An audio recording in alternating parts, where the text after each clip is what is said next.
The ordinations of 8 deacons of Ernakulam-Angamali Archdiocese was set to take place in December 2023. It did not happen due to the stubborn refusal of the church leadership. This has left these deacons in a limbo. In a letter last November, just before the ordination was to take place, the then Apostolic Administrator Archbishop Andrew Starrett issued an ultimatum. It included an affidavit to be sworn and signed by the deacons. It essentially stated, "I will celebrate Holy Mass only as per the synodal decision, and I will not celebrate illicitly against the synodal decision." Unsurprisingly, none of the deacons were willing to take such an oath. Their supporters say requiring the deacons to take such an oath is unheard of in the church. They also claim it is humiliating to the deacons to sign it.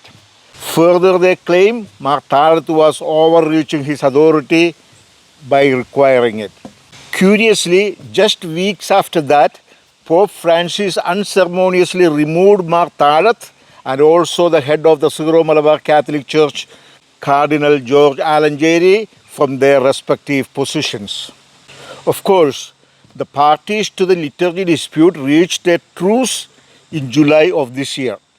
Contrary to the terms of this truce, the 8 deacons are still waiting for their ordinations. Mr. Shaju Anthony, convener of Almaya Munnatam, accused the authorities of breaking the terms of this truce. He says the bishops seem to be walking back on the promises they made at the truce. Naturally, the people are frustrated, impatient, and angry. They accuse the authorities of blackmailing the deacons. Needless to say that the deacons' parents and their near and dear are upset by this.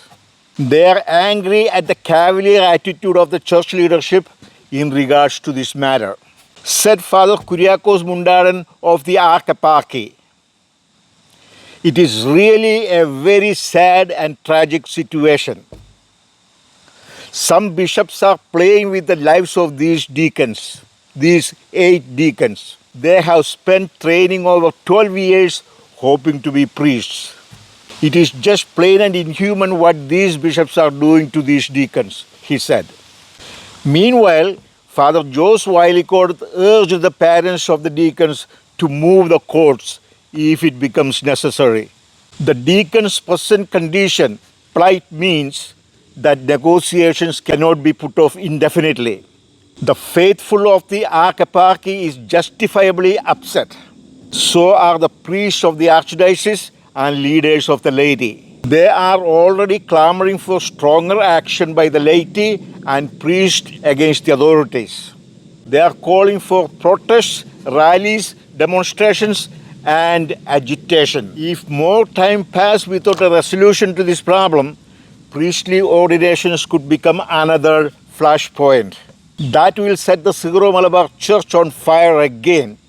We guarantee that. Thank you very much.